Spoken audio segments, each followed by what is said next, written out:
Hey y'all. Well, I cleaned up from being out in the garden and have my shelled peas here.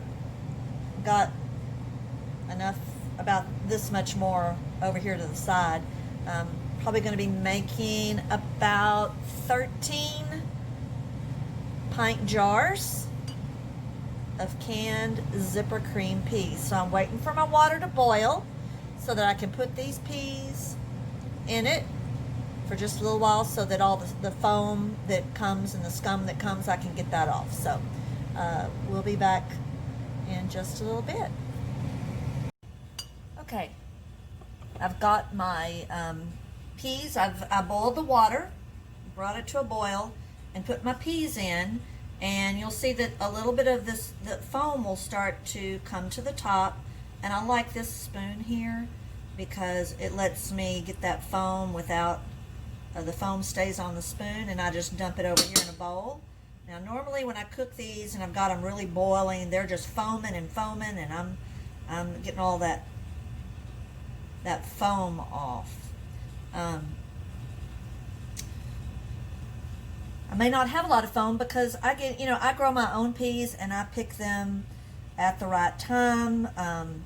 Normally when you buy peas, you've got really immature peas in there. It's okay, they still taste good, but you do get a little more foaming with those peas. Now right now is pea time. You can probably find purple hulls, black eyes, lady cream peas, zipper cream peas at your farm stands. If you live near an HEB, in the vegetable section, the produce section, there's usually a freezer case, and they've got frozen peas, and those are pretty good. My mom and dad buy those. They're fresh because this is that time of year. Remember, as a kid, my mama was from West Texas and from Abilene, and they just they don't grow peas out there like they do in East Texas and this part of Texas. So my daddy's mama is the one that we shelled many a peas. They'd drive up to Lufkin. They had a place they like to go, and they'd bring back a couple of bushels of lady cream peas and a bag of sweet corn. And we'd sit on the back porch and shuck corn and shell peas, and I hated shelling peas, but I have those memories now, and I know how to do things, and I love to eat them.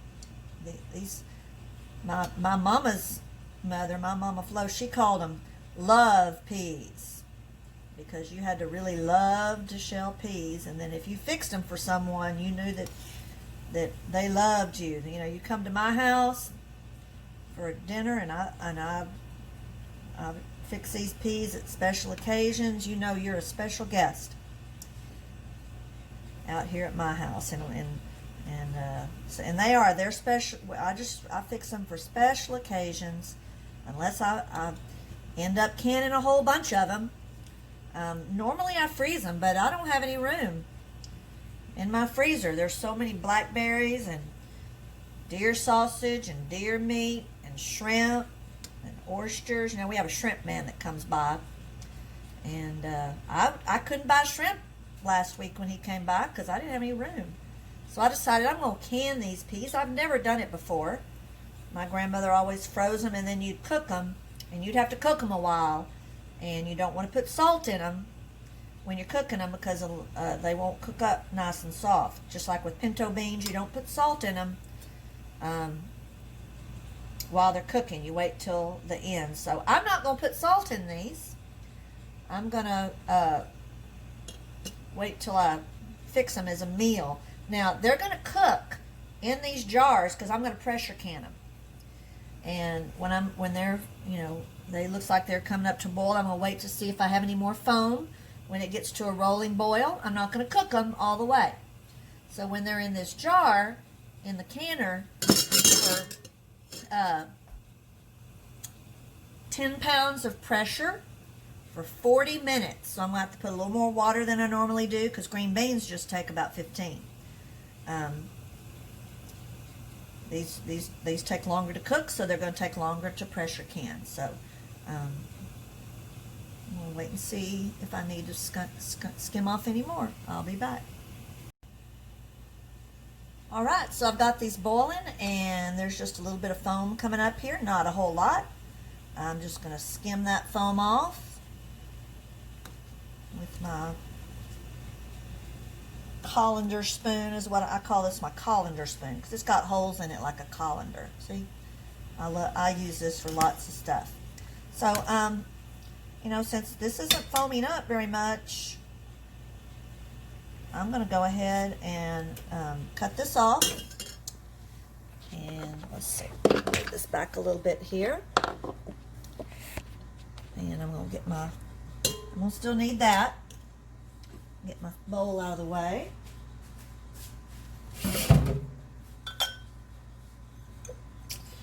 And we're going to move my jars over here. Now, I'm just putting hot water in here. You know, my jars have been washed. They're clean. But because I'm pressure canning at... I don't have to worry about sterilizing the jars. I do have the lids, though. I'm using my Tatler lids, my reusable lids and rings. I do have those. I need to go grab my rings. Let me grab them real quick.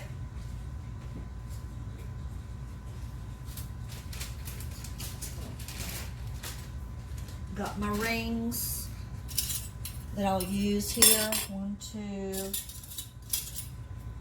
3, 4, 5, 6. I'm going to do 7 jars in this first batch. Because, you know, after I'm finished canning these, since I'm not giving these away, I take these off when they're cooled, and I can use them again. So I'm going to do 1 jar here so you can see what I do, and then I'll finish filling. You got your funnel, and this needs a 1-inch headspace. So that's, if I fill it up to about right here, that gives me a 1-inch headspace.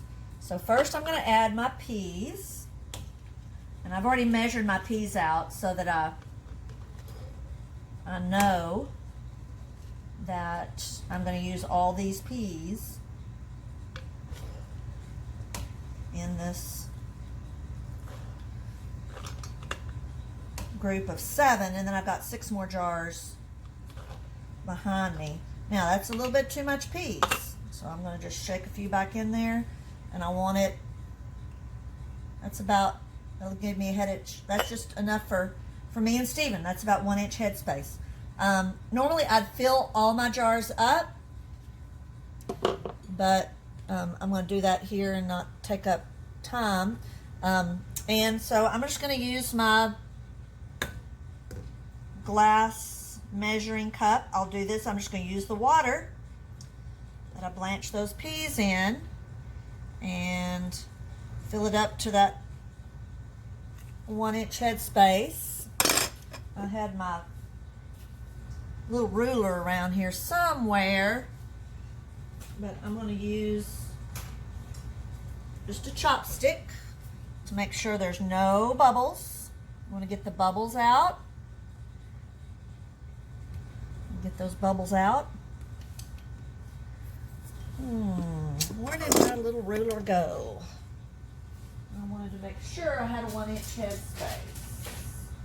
Well, I'll find it here in just a minute. So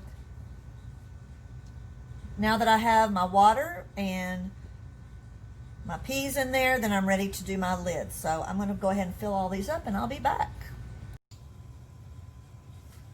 All right, so I'm here to my last jar, and I've wiped the rims already with my little dish towel, and I'm going to put my gasket. I'm going to put my reusable lid, and when you tighten this, it's not real tight, just till it stops.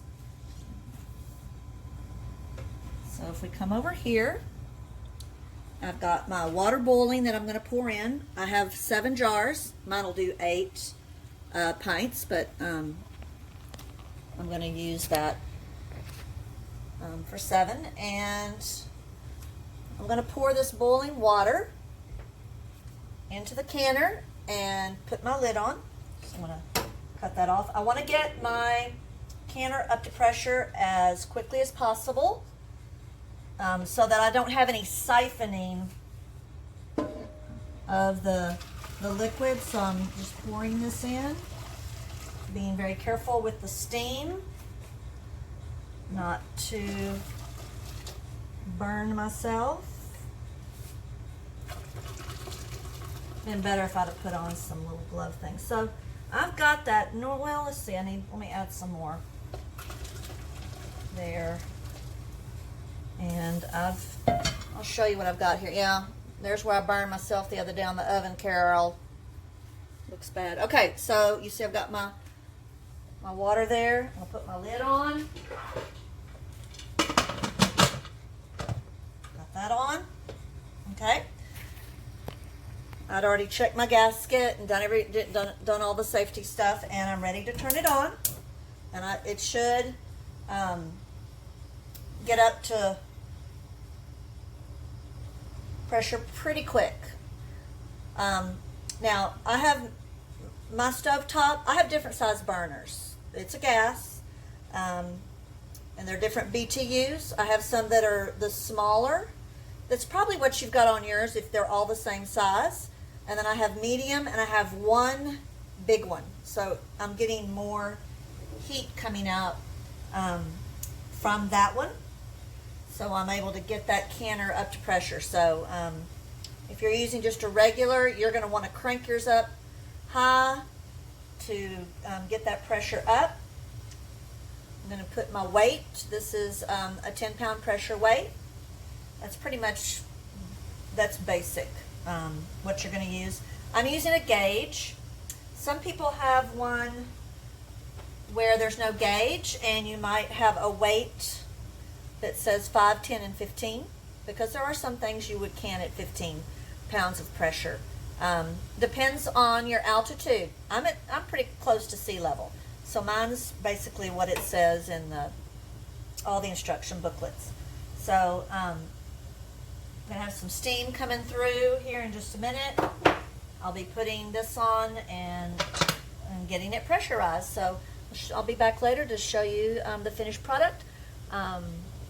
Hopefully it's going to work well and I won't have any glass breakage. I checked everything for chips and cracks, and so that I don't have a problem with that. If I have one that doesn't seal, we'll just have it for dinner tonight. So be back later with our finished product. So I've taken my cream peas out of the canner. Here they are right here. And there's still bubbles coming out. And with these kinds of lids, when that bubbling ends, I'll crank down a little bit, tighten that band just a little bit. And I'll wait for them to cool all the way, and then I'll take those bands off and they'll be ready to go up on the cabinet to use for some special occasion dinners, or if I plan a whole bunch more in the fall and have a whole bunch, then we'd have them just any old time we please. So